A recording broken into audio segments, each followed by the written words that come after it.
अस्सलाम वालेकुम स्टूडेंट्स। अब हम इस टॉपिक की बात करते हैं एक्सक्रीशन एंड ऑस्मो रेगुलेशन की। ऑस्मो रेगुलेशन सिंपली आपको पता है कि हम वाटर और सॉल्यूट्स का बैलेंस मेंटेन करते हैं, और एक्सक्रीशन में नाइट्रोजनस बेस्ड प्रोडक्ट्स जो हैं उनको बॉडी से बाहर एक्सपेल करना होता है। तो जितने भी ऑर्गेनिजम्स हैं वो जिस भी इन्वायरमेंट में रहते हैं उनको ऑस्मो रेगुलेटरी इश्यूज होते हैं, और उनको रिजॉल्व करने के लिए उनको कुछ ना कुछ चीज़ों को एडजस्ट करना पड़ता है। तो प्रॉब्लम्स जो हैं वो डिपेंड करती हैं कि वो किस टाइप के इन्वायरमेंट में है। तो फिश की अगर हम बात करें कि ऑस्मो रेगुलेशन कैसे मेंटेन करेगी, तो इसमें किडनी ही मेजरली एक्सक्रीशन और ऑस्मो रेगुलेशन के लिए स्ट्रक्चर है। और किस तरह से किडनीज काम करती हैं, किडनीज की पोजीशन क्या है, और वो सारी चीज़ें हम इसमें देखते हैं। सिंपली आप ये बात तो देख सकते हैं कि फिश भी वर्टिब्रेट है, और बाकी वर्टिब्रेट्स की तरह ही इसके अंदर भी जो एक्सक्रीशन का प्रोसेस होना है वो किडनी के थ्रू होना है, और किडनी का जो स्ट्रक्चरल और फंक्शनल यूनिट है वो क्या है, नेफ्रॉन है। अब नेफ्रॉन में जो फिल्टरिंग अपरेटस होता है उसको आपको पता है कि एक नेटवर्क ऑफ कैपिलरीज होता है जो कि ग्लोमेरुलस कहलाता है, और ग्लोमेरुलस जो है वो ब्लड को फिल्टर करता है, और ब्लड में से जो सॉल्यूट्स हैं, या आप ये कह सकते हैं कि जो वेस्ट्स हैं, उनको फिल्टर आउट करता है, और फिर जो चीज़ें रीअब्जॉर्ब करने की जरूरत है उनको रीअब्जॉर्ब करता है, और रीअब्जॉर्ब करने के बाद जो फिल्ट्रेट रिमेनिंग होता है उसको बॉडी से बाहर एक्सक्रीट कर देते हैं। ठीक है ना, हम एक्सक्रीटरी डक्ट्स के थ्रू या एक्सक्रीटरी सिस्टम के थ्रू। ठीक है, तो ये सिंपल सिस्टम है जो कि रिक्वायर्ड है हमें इस सब ने। और यहाँ पे अगर आप देखें कि इनकी पोजीशन क्या है, तो यहाँ पे उसने कहा है कि मेजर फंक्शन ऑफ किडनी है। ठीक है, और गिल्स का है। ठीक है, फिश के अंदर किडनीज और गिल्स ये दोनों काम कर रहे होते हैं। फिर इसी तरह से उसने कहा कि किडनीज की लोकेशन क्या है, बॉडी के मिड लाइन में है। ठीक है ना, और कहाँ पे, पेरिटोनियल मेम्ब्रेन के डॉर्सल में। ठीक है ना, जो कि बॉडी कैविटी को लाइन कर रही है, उस पेरिटोनियल कैविटी की डॉर्सल पोजीशन में ही किडनी है। जैसे कि नेफ्रॉन, जैसे कि बाकी वर्टिब्रेट्स की तरह एक्सक्रीटरी स्ट्रक्चर्स जो हैं वो किडनीज हैं। ठीक है, और इनमें यूनिट्स क्या है, नेफ्रॉन्स। नेफ्रॉन ब्लड के नाइट्रोजनस वेस्ट को फिल्टर करते हैं, आयंस को, वाटर को, और स्मॉल ऑर्गेनिक कंपाउंड्स को। ठीक है ना, कैपिलरीज के नेटवर्क जिसको हम ग्लोमेरुलस कहते हैं। और ये फिल्ट्रेट जो है बाद में एक ट्यूबुलर सिस्टम में जाता है, जहां से जो कुछ इंपॉर्टेंट कंपोनेंट्स जो हैं उनको रीअब्सॉर्ब कर लिया जाता है ब्लड के अंदर, और रिमेनिंग फिल्ट्रेट जो है उसको हम ट्यूब्यूल्स के थ्रू बॉडी से बाहर एक्सक्रीट कर देते हैं। बिल्कुल वैसे ही इसके अंदर भी हो रहा है। अब फ्रेश वाटर फिश और मरीन वाटर की जो फिश है इनके लिए हम अलग अलग प्रॉब्लम्स को पहले देखेंगे कि क्या इनके लिए इश्यूज हैं, और इन इश्यूज का इनके पास सॉल्यूशन क्या है। फ्रेश वाटर हैबिटेट की अगर आप बात करें, तो फ्रेश वाटर हैबिटेट जो है वो क्या होता है कि वो हाइपोटोनिक इन्वायरमेंट। हाइपोटोनिक इन्वायरमेंट में आप लोग पहले इंटरमीडिएट में पढ़ के आए हुए हैं कि हाइपोटोनिक इन्वायरमेंट के अंदर जो यूरिन है वो डाइल्यूट प्रोड्यूस होता है, क्योंकि हमारे पास वाटर की फ्लडिंग का प्रॉब्लम है, यानी कि इर्द गिर्द सारा का सारा वाटर जो है वो हाइपोटोनिक है, तो वाटर फिश की बॉडी के अंदर एंटर हो रहा है। ठीक है, और इसको उस एक्सेस वाटर से छुटकारा हासिल करना है। The fish want to get rid of the excess water that is entering its body. ठीक है, तो उसके लिए क्या सॉल्यूशन है इसके पास, कि हमारे पास नंबर वन, ये पानी पिएगी नहीं। ठीक है, तो नंबर ऑस्मोटिकली वाटर एंटर हो रहा है, और गिल्स के थ्रू भी, ओरल सर्फेसिस के थ्रू भी। ठीक है ना, और सॉल्ट्स जो हैं या आयंस जो हैं वो लॉस हो रहे हैं। ठीक है ना, कॉन्स्टेंटली।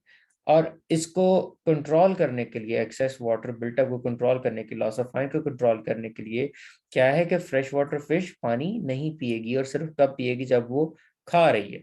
ठीक है, और जो न्यूमरस नेफ्रॉन्स हैं वो भी क्या कर रहे हैं हमारे पास, उनके ग्लोमेरुलस बड़े हैं। लार्ज ग्लोमेरुलस जब होंगे तो वो फिल्ट्रेशन ज्यादा करेंगे, फिल्ट्रेशन ज्यादा करेंगे, और ट्यूब्यूल जो है वो बहुत शॉर्ट होगी।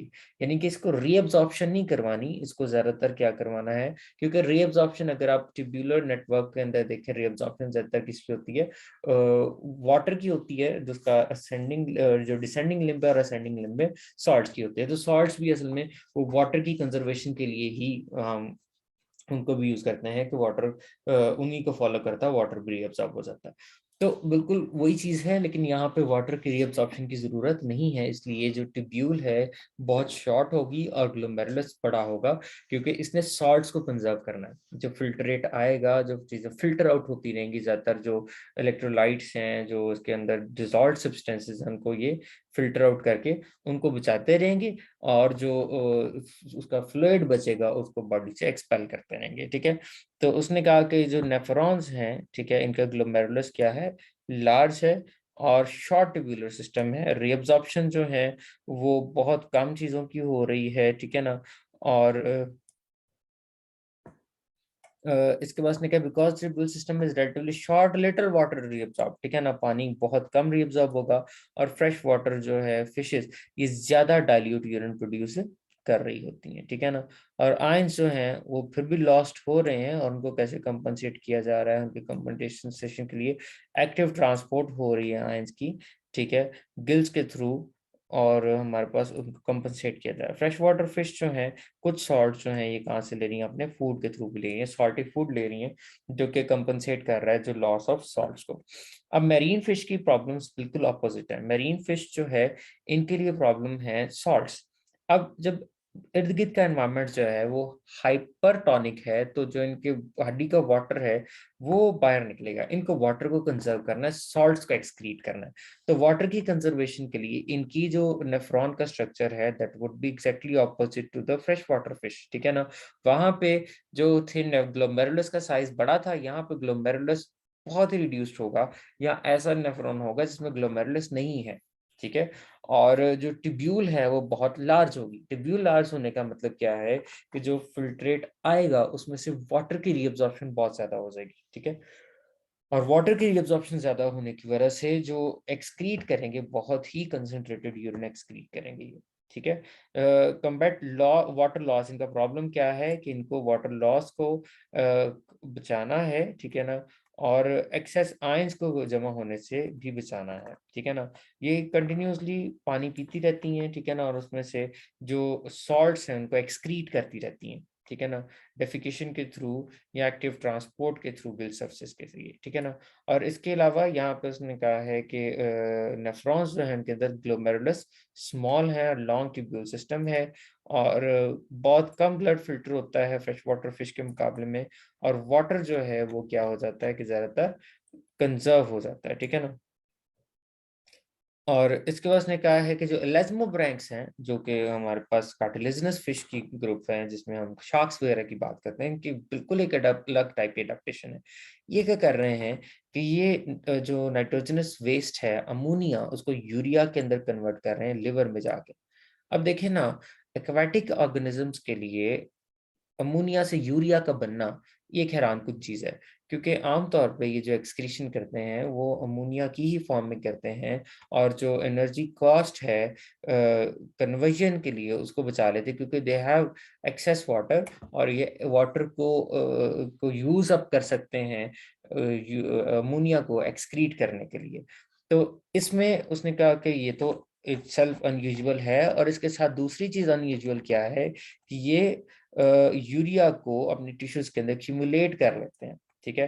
अब जब बॉडी के अंदर इतना यूरिया स्टोर हो जाएगा, तो वो क्या कर देगा, बॉडी की जो फ्लूइड कंसंट्रेशन है उसको हाइपर ऑस्मोटिक कर देगा as compare to sea water, यानी कि सी वाटर के मुकाबले में इसके अंदर सॉल्यूट कंसंट्रेशन इंक्रीज कर दी जाएगी या उसके इक्वल कर दी जाएगी, ठीक है ना। उसकी वजह से क्या होगा कि हमारे पास जो लॉस ऑफ वाटर था वो नहीं होगा, ठीक है ना। तो जो वाटर लॉस हो रहा था, क्योंकि पानी अंदर कम था, बाहर अंदर ज्यादा था, बाहर कम था, तो पानी अंदर से बाहर ऑस्मोसिस के थ्रू निकल रहा था, बॉडी इनकी से पानी निकल रहा था। अब जब वो दोनों तरफ फ्लूइड कंसंट्रेशन तकरीबन इक्वल हो जाएगी, तो वाटर लॉस इनकी बॉडी से नहीं होगा, जो ये चाह रही थी, ठीक है। तो इसमें उसने कहा कि शार्क के टिश्यूज के अंदर उसने कहा स्टोर कर लेते हैं, और उतनी ही कंसंट्रेशन होता है जितनी सी वाटर की हो जाती है। और ये प्रॉब्लम जो है ये लेस्मोब्रैंक्स के लिए रिजॉल्व हो जाती है, इतनी सीवियर नहीं रहती।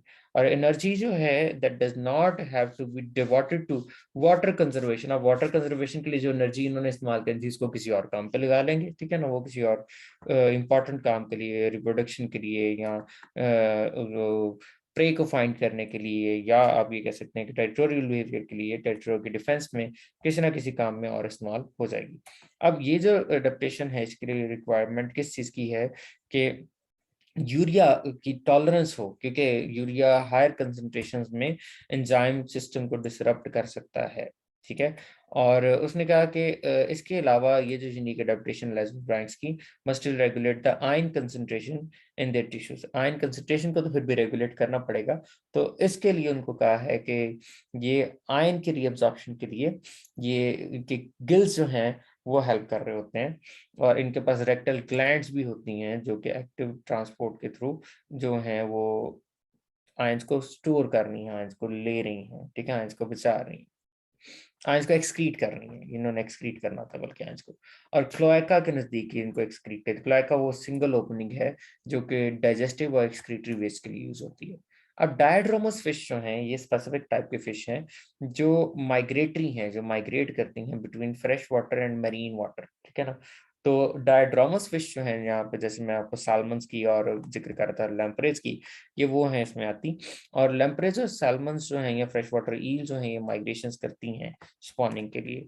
और माइग्रेशंस जो हैं इनके लिए इनके गिल का कैपेसिटी होना बहुत ज़रूरी है कि वो दोनों तरह के इन्वायरमेंट में सर्वाइव कर सकें, ठीक है। अब ऑस्मोरेगुलेटरी पावर्स जो हैं वो रिक्वायर्ड हैं, ठीक है। इसलिए सारी लाइफ हिस्ट्री में, मतलब कि उसने कहा कि जो फ्रेश वाटर एनवायरनमेंट में not be develop in all life history stages, तो तमाम स्टेजेस में ये एबिलिटी इनमें नहीं हो सकती। जिस तरह यंग सालमन जो है ये सी के अंदर एंटर नहीं हो सकती जब तक इसके सेल्स जो हैं उनमें आयन को सेक्रीट करने की जो पावर है वो ना आ जाए, क्योंकि इन्होंने एक्सेस आयंस को जो बॉडी से बाहर निकालना है। तो सलमन तब तक समंदर के अंदर नहीं जा सकती जब तक उसमें ये एबिलिटी ना आती हो। तो फिश जो हैं उनके पास बहुत कम प्रॉब्लम है नाइट्रोजनस वेस्ट से छुटकारा हासिल करने के लिए, जो प्रोटीन के मेटाबॉलिज्म से बनते हैं। 90% जो नाइट्रोजनस वेस्ट हैं वो अमोनिया की फॉर्म में एक्सक्रीट हो जाते हैं गिल्स के थ्रू ही, ठीक है ना। और कुछ अमोनिया जो है, अमोनिया टॉक्सिक है लेकिन फिर भी एक्वेटिक ऑर्गेनिज्म जो है इजीली इसको मैनेज कर सकते हैं, क्योंकि they have much water around there surroundings, ठीक है ना। तो सराउंडिंग्स में बहुत ज्यादा वाटर है जिसको वो यूज कर सकते हैं अमोनिया को इजीली एक्सपेल आउट करने के लिए, ठीक है। और बाकी 10% जो है वो यूरिया की फॉर्म में एक्सक्रीट हो जाते हैं, क्रिएटिनिन या क्रिएटिन की फॉर्म में रिलीज हो जाते हैं। और ये वेस्ट जो हैं ये कहाँ पे होते हैं, लिवर के अंदर बनते हैं, और एक्सक्रीट किसके थ्रू होते हैं, किडनीज के थ्रू होते हैं, ठीक है। नेक्स्ट रिप्रोडक्शन डेवलपमेंट है, ये लास्ट टॉपिक है। इसके बाद हम जो फाइलोजेनेटिक रिलेशनशिप्स है उसको नहीं पढ़ेंगे। रिप्रोडक्शन डेवलपमेंट लास्ट हमारा इंपॉर्टेंट टॉपिक है।